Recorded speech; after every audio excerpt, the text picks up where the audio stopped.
Okay, so could you imagine a world, your dad is president, where Greenland is, maybe a U.S. territory in the not so distant future, like Puerto Rico, for example? I'd love to see that. My father understands how to wield America's economic might. He understands how to wield America's military might. He knows how to do these things. He's not a guy like Joe Biden, who's a career bureaucrat, never done anything in his life. My father, first and foremost, is a real estate guy, but he understands how to utilize these things for the benefit of both nations. You're going to see the same thing, whether it's Panama, whether it's Canada and those relationships. He understands how to do that. He also understands who the real threats to democracy in this world are. China and so many other dictatorial regimes.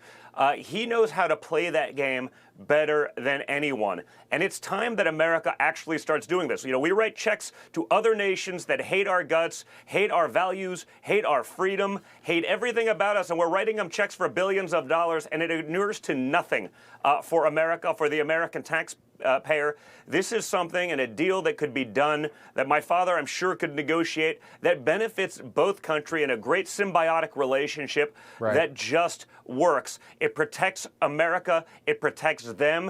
It protects the world. Because what we've really realized, Rob, in the last 4 years is that a strong America is not just good for America.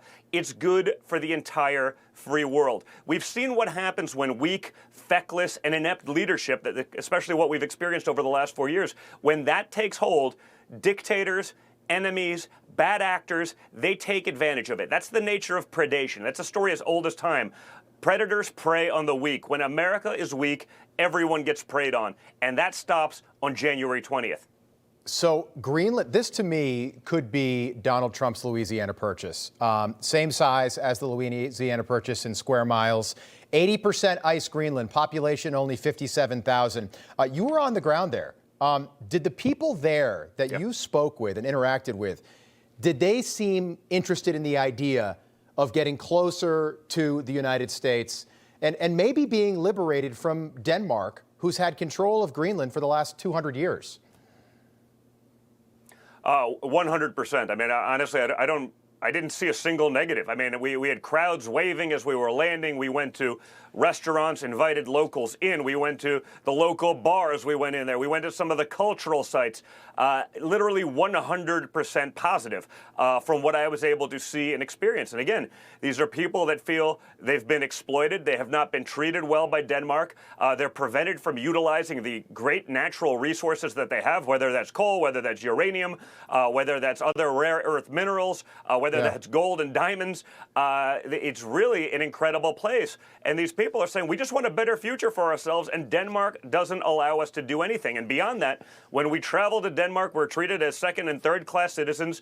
It was really amazing. It was a very eye-opening experience. The reception could not have been warmer, Rob. It was great. I think there's definitely a path for my father and his administration to do something there that benefits both the people of Greenland as well as the people of the United States, both from a trade and commerce standpoint, from a military and strategic location. It actually seems like a total no-brainer. Yeah, it's remarkable. I want to play some video. I think you put father on speakerphone. Looks like you're at a diner where you did this morning, right? Yes. Okay, let's play that. I just want to say that it's a very special place. It needs security for itself, but it also needs security very much for the world. The location really, you see the people and the ships sailing around, and they're not the right ships, and they're not the ships you want to know about. So we need security, and our country needs it, and the whole world needs it. Okay, so thanks to Justin Wells for that, Don. We appreciate it. So your father today, hour and 8-minute press conference. He talked about retaking the Panama Canal. He talked about making Canada a state or maybe a territory of the U.S. and renaming the Gulf of Mexico. I know you're on the east coast of Florida, but renaming the Gulf of Mexico, the Gulf of America. Have you talked to your father since you got in about your trip? I actually just saw him a few minutes ago. Just honestly, I think it was an amazing day for America. Again, America starting to assert their dominance, not taking a backseat to little countries that don't have our economic might or otherwise. It was just great to see. When you think of the Panama Canal, thousands and thousands of Americans died building it. Information, truth is freedom. Is Newsmax.